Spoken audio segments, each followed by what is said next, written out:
Hello my dear students, welcome to Learn Easily. Freedom, poem by Rabindranath Tagore. A line by line explanation in Kannada and summary.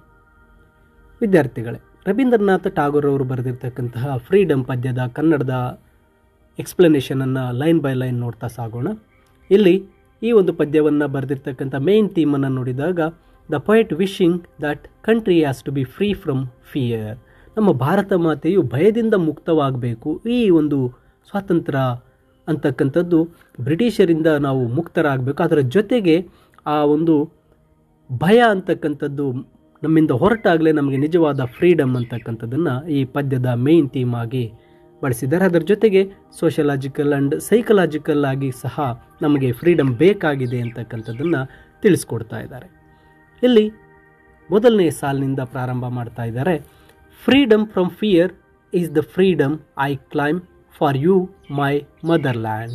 ಇಲ್ಲಿ ಕವಿ ರವೀಂದ್ರನಾಥ ಟಾಗೋರು ಹೇಳ್ತಾ ಇರ್ತಕ್ಕಂಥದ್ದು ಏನಪ್ಪ ಅಂದರೆ, ಭಾರತ ಮಾತೆ ಮೈ motherland ಅಂದಾಗ ಭಾರತ ಮಾತೆಗಾಗಿ ತಾವು ಎಂತಹ ಸ್ವಾತಂತ್ರ್ಯವನ್ನು ಬಯಸ್ತಾ ಇದ್ದಾರೆ ಅಂದರೆ, ಭಯದಿಂದ ಸಂಪೂರ್ಣವಾದಂತಹ ಬಿಡುಗಡೆ ಬೇಕಾಗಿದೆ. ಭಯವಿಲ್ಲದೆ ಇರತಕ್ಕಂಥದ್ದೇ ಸ್ವಾತಂತ್ರ್ಯ. ಭಯವಿತ್ತು ಅಂದರೆ ಅಲ್ಲಿ ಸ್ವತಂತ್ರತೆ ಅನ್ನೋದು ಇರೋದಿಲ್ಲ. ಅದಕ್ಕಾಗಿ ಭಾರತ ಮಾತೆ ನಾನು ಎಂತಹ ಫ್ರೀಡಮನ್ನು ನಾನು ಕ್ಲೈಮ್ ಮಾಡ್ತಾ ಇದ್ದೀನಿ, ಬಯಸ್ತಾ ಇದ್ದೀನಿ ಅಂದರೆ freedom from fear is the main cause. So ಆ ಒಂದು ಫ್ರೀಡಮ್ ನಮಗೆ ಬೇಕು ಅಂದಾಗ ಅಲ್ಲಿ ಭಯದಿಂದ ಬಿಡುಗಡೆ ಬೇಕಾಗಿದೆ, ಭಯದಿಂದ ಮುಕ್ತಿಯನ್ನು ಬಯಸ್ತಕ್ಕಂತಹ ಒಂದು ಫ್ರೀಡಮನ್ನು ಕವಿ ರವೀಂದ್ರನಾಥ ಟಾಗೋರ್ ಅವರು ಬಯಸ್ತಾ ಇದ್ದಾರೆ. Freedom from the burden of the ages, bending your head, breaking your back, blinding your eyes to the beckoning call of the future. Bharat ಮಾತೆಗೆ ಹೇಳ್ತಾ ಇದ್ದಾರೆ, ನಮಗೆ ಎಂತಹ ಫ್ರೀಡಮ್ ಬೇಕಪ್ಪ ಅಂದರೆ ಫ್ರೀಡಮ್ ಫ್ರಮ್ ದ ಬರ್ಡನ್. ನಮ್ಮ ಒಂದು ಈ ಬರ್ಡನ್ ಭಾರ ಫ್ರಮ್ ದ ಏಜಸ್, ಹಲವಾರು ದಿನಗಳಿಂದ ಏನು ಮಾಡ್ತಾ ಇದ್ದಾರೆ, ನಮ್ಮನ್ನು ಆಳ್ವಿಕೆ ಮಾಡ್ತಾ ಇದ್ದಾರೆ. ಸೊ ಈ ಬರ್ಡನ್ನಿಂದ ನಮಗೆ ಫ್ರೀಡಮ್ ಬ್ರೇಕ್ ಆಗಿದೆ. ಅವ್ರು ಏನು ಮಾಡಿದ್ದಾರಪ್ಪ ಅಂದರೆ ಬೆಂಡಿಂಗ್ ಯುವರ್ ಹೆಡ್, ನಿನ್ನ ತಲೆ ತಗ್ಗಿಸುವಂತೆ ಮಾಡಿದ್ದಾರೆ. ಆ್ಯಂಡ್ ಬ್ರೇಕಿಂಗ್ ಯುವರ್ ಬ್ಯಾಕ್, ನಿನ್ನ ಬೆನ್ನನ್ನು ಮುರಿಯುವಂತೆ ಮಾಡಿದ್ದಾರೆ. ಆ್ಯಂಡ್ ಬ್ಲೈಂಡಿಂಗ್ ಯುವರ್ ಐಸ್, ನಿನ್ನನ್ನು ಕುರುಡನ್ನಾಗಿ ಮಾಡಿದ್ದಾರೆ. To the beckoning call of the future, ಇಲ್ಲಿ ಭವಿಷ್ಯವನ್ನೇ ಕುರುಡನ್ನಾಗಿ ಮಾಡಿಬಿಟ್ಟಿದ್ದಾರೆ. ಭಾರತದ ಭವಿಷ್ಯದ ಕಡೆಗೆ ಗಮನವನ್ನು ಹರಿಸದೆ ಏನು ಮಾಡಿದ್ದಾರೆ, ಈ ಒಂದು ಸ್ವಾತಂತ್ರ್ಯವನ್ನು ನಮಗೆ ಕೊಡದ ಹಾಗೆ ಮಾಡಿಬಿಟ್ಟಿದ್ದಾರೆ. ಅಲ್ಲಿ ನಮಗೆ ಎಂತಹ ಸ್ವಾತಂತ್ರ್ಯ ಬೇಕಾಗಿದೆ ಅಂದರೆ ಇವೆಲ್ಲ ಬರ್ಡನ್ಗಳಿಂದ ಮುಕ್ತವಾದಂತಹ ಒಂದು ಸ್ವಾತಂತ್ರ್ಯ ಬೇಕಾಗಿದೆ. ಭಾರತವು ಹಳೆಯ ಸಂಪ್ರದಾಯ, ಮೂಢನಂಬಿಕೆಗಳು ಮತ್ತು ದಾಸ್ಯದಂತಹ ಭಾರವನ್ನು ತಲೆ ಮೇಲೆ ಒತ್ತಿ ತಲೆ ತಗ್ಗಿಸುವಂತೆ ಮಾಡಿದ್ದಾರೆ. ಸೊ ಈ ಕಾರಣದಿಂದಾಗಿ ಭಾರತವು ಆ ಒಂದು ಭವಿಷ್ಯದ ಕಡೆಗೆ ಗಮನ ಹರಿಸೋಕ್ಕೆ ಆಗ್ತಾ ಇಲ್ಲ. ಆದ್ದರಿಂದ ಈ ಎಲ್ಲ ಬರ್ಡನ್ಗಳಿಂದ ಮುಕ್ತಿ ನೀಡಬೇಕೆಂದು, ಭಾರತ ಮಾತೆಗೆ ಆ ಒಂದು ಮುಕ್ತಿ ಸಿಗಬೇಕೆಂದು, ಅಂತಹ ಫ್ರೀಡಮ್ ಬೇಕೆಂದು ಅವರು ಬಯಸ್ತಾ ಇದ್ದಾರೆ. Freedom from the shackle of slumber, where with you fasten yourself in night's stillness, mistrusting the star that speaks of truth's adventurous paths. ಇಲ್ಲಿ ಕವಿಯವರು ಹೇಳಲು ಹೊರಟಿರ್ತಕ್ಕಂಥದ್ದು, ಭಾರತೀಯರು ಸೋಮಾರಿತನ, ಅಜ್ಞಾನದಲ್ಲಿ ಮುಳುಗಿದ್ದಾರೆ. ಈ ಸತ್ಯವನ್ನು ತೋರಿಸ್ತಕ್ಕಂಥ ಒಂದು ನಕ್ಷತ್ರ, ಅದನ್ನು ಅವರು ನಂಬುತ್ತಾ ಇಲ್ಲ. ಭಾರತವು ಎಚ್ಚೆತ್ತು ಈ ಒಂದು ಸತ್ಯವನ್ನು ಅನುಸರಿಸಬೇಕು ಅಂತಕ್ಕಂಥ ಮಾತನ್ನು ಹೇಳ್ತಾ ಇದ್ದಾರೆ. Freedom from the shackle of slumber ಅಂದರೆ ಒಂದು ಸೋಮಾರಿತನ, ಅಜ್ಞಾನದಲ್ಲಿ ಕುಳಿತು ಬಿಟ್ಟಿದ್ದಾರೆ. ಅವರು ಅಲ್ಲಿಂದ ಏನು ಮಾಡಬೇಕಾಗಿದೆ, ಹೊರಗಡೆ ಬರಬೇಕಾಗಿದೆ. Mistrusting the star that speaks of truth's adventurous paths, ಅಲ್ಲಿ ಅವರಿಗೆ ದಾರಿ ತೋರಿಸ್ತಕ್ಕಂತಹ ನಕ್ಷತ್ರವನ್ನು ಈ ಜನ ಇನ್ನೂ ನಂಬುತ್ತಾ ಇಲ್ಲ. ಅಂದರೆ ಸ್ವತಂತ್ರದ ಕಡೆಗೆ ಹೋಗ್ತಕ್ಕಂತಹ ಜನರನ್ನು ಇವರು ನಂಬದೆ ಏನು ಮಾಡ್ತಾರೆ, ಇನ್ನೂ ಅಜ್ಞಾನದಲ್ಲಿ ಮುಳುಗಿದ್ದಾರೆ. ಆದ್ದರಿಂದ ಈ ಭಾರತೀಯರು ಎಚ್ಚೆತ್ತು ಈ ಸತ್ಯವನ್ನು ಅವರು ಅನುಸರಿಸಿ ಈ ಒಂದು ಫ್ರೀಡಮನ್ನು ಪಡಿಬೇಕಾಗಿದೆ. ಅಂದರೆ ಸೋಮಾರಿತನದಿಂದ ಫ್ರೀಡಮ್ ಬೇಕಾಗಿದೆ, ಅಜ್ಞಾನದಿಂದ ಫ್ರೀಡಮ್ ಬೇಕಾಗಿದೆ ಅಂತಕ್ಕಂಥದ್ದನ್ನು ಹೇಳ್ತಾರೆ. Freedom from the anarchy of destiny, all sails are weakly yielded to the blind uncertain winds, and the helm to the hand ever rigid and cold as death. ಇಲ್ಲಿ ಅನಾರ್ಕಿ ಆಫ್ ಡೆಸ್ಟಿನಿ, ಅರಾಜಕತೆ ಈ ಅರಾಜಕತೆಯಿಂದ ನಮಗೆ ಬಿಡುಗಡೆ ಬೇಕಾಗಿದೆ.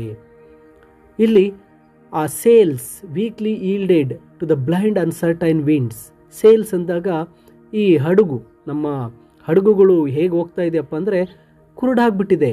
Blind uncertain winds, ಈ ಗಾಳಿ ಏನಾಗಿದೆ ಅವುಗಳನ್ನು, ನಮ್ಮ ಹಡಗುಗಳನ್ನು ಯಾವ ರೀತಿ ಕರ್ಕೊಂಡು ಹೋಗ್ತಾ ಇದೆ, ನಮ್ಮ ಜೀವನಗಳನ್ನು ಯಾವ ರೀತಿ ಕರ್ಕೊಂಡು ಹೋಗ್ತಾ ಇದೆ ಅಂದರೆ ಒಂದು ಕುರುಡು ಯಾವ ಕಡೆ ಸಾಗ್ತಾ ಇದ್ದೇವೆ ಅಂತಕ್ಕಂಥದ್ದನ್ನು ಗೊತ್ತಿಲ್ಲದ ಕಡೆಗೆ ನಾವು ಹೋಗ್ತಾ ಇದ್ದೇವೆ ಅಂತ ಹೇಳ್ತಾ ಇದ್ದಾರೆ. ಭಾರತೀಯರು ತಮ್ಮ ಭವಿಷ್ಯ ಮತ್ತು ವಿಧಿಯ ಮೇಲೆ ಅವಲಂಬಿಸಿದ್ದಾರೆ. ತಮ್ಮ ಭವಿಷ್ಯನ ತಾವೇ ರೂಪಿಸಿಕೊಳ್ಳುವ ಬದಲು ಈ ಪರಕೀಯ ಶಕ್ತಿಗಳು ಈ ಒಂದು ಇವರನ್ನು ನಂಬಿಕೊಂಡಿದ್ದಾರೆ.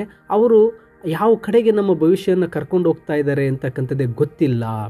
ಸೊ ಆ ಒಂದು ಅವರಿಂದ ನಮಗೆ ಮುಕ್ತಿ ಬೇಕಾಗಿದೆ ಅಂತಕ್ಕಂಥದ್ದನ್ನು ಅವರು ಹೇಳ್ತಾ ಇದ್ದಾರೆ. ಈ ಪರಕೀಯ ಶಕ್ತಿಗಳಿಂದ ನಾವು ಮುಕ್ತಿ ಪಡಿಬೇಕಾಗಿದೆ. ನಮ್ಮ ಭವಿಷ್ಯ ಅಂತಕ್ಕಂಥದ್ದು ಸತ್ತೋಗಿದೆ.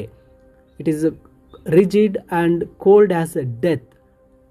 ನಮ್ಮ ಭವಿಷ್ಯ ಅಂತಕ್ಕಂಥದ್ದು ತುಂಬ ಕಠಿಣವಾಗಿದೆ, ಅದು ಸತ್ತೋಗಿದೆ. ಸೊ ಆದ್ದರಿಂದ ನಾವು ಈ ಫ್ರೀಡಮನ್ನು ಆ ಕಡೆಯಿಂದ ಪಡಿಬೇಕಾಗಿದೆ, ಅರಾಜಕತೆಯಿಂದ ನಾವು ಫ್ರೀಡಮನ್ನು ಪಡಿಬೇಕಾಗಿದೆ ಅಂತ ಹೇಳ್ತಾರೆ.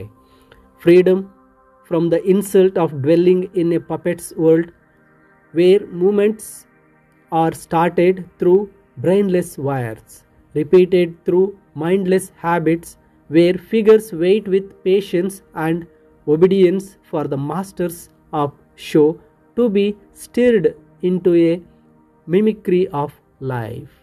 ಅಂದರೆ ಇಲ್ಲಿ ಭಾರತೀಯರ ಒಂದು ಬದುಕು ಹೇಗಾಗಿದೆಯಪ್ಪ ಅಂದರೆ ಒಂದು ರೀತಿ ಪಪೆಟ್, ಒಂದು ಬೊಂಬೆ ಆಡಿಸ್ತಾರಲ್ವಾ, ಒಂದು ಕೈಯಲ್ಲಿ ಹಿಡಿದು ತೊಗಲು ಗೊಂಬೆಯನ್ನು ಆಡಿಸುವಂತ ಆಗಿಬಿಟ್ಟಿದೆ. ಈ ಬ್ರಿಟಿಷರ ಆಡಳಿತದಲ್ಲಿ ಭಾರತೀಯರು ತಮ್ಮ ಸ್ವಂತ ಇಚ್ಛೆ ಇಲ್ಲದೆ ಬ್ರಿಟಿಷರ ಒಂದು ಕೈಗೊಂಬೆಗಳ ಹಾಗೆ ಕುಣಿತಾ ಇದ್ದಾರೆ. ಎಲ್ಲರೂ ಆ ಬ್ರಿಟಿಷರು ಎಲ್ಲರನ್ನ ನಿಯಂತ್ರಣ ಮಾಡ್ತಾ ಇದ್ದಾರೆ. ಇದು ತುಂಬ ಅವಮಾನಕರವಾಗಿದೆ. ಆ ಒಂದು ಬ್ರಿಟಿಷರು ಆಡಳಿತ ಮಾಡ್ತಾ ಇಲ್ಲಿರ್ತಕ್ಕಂಥ ಜನರನ್ನೆಲ್ಲ ಏನು ಮಾಡ್ತಾ ಇದ್ದಾರೆ, ಅವರು ಗೊಂಬೆಗಳಂತೆ ಕುಣಿಸ್ತಾ ಇದ್ದಾರೆ.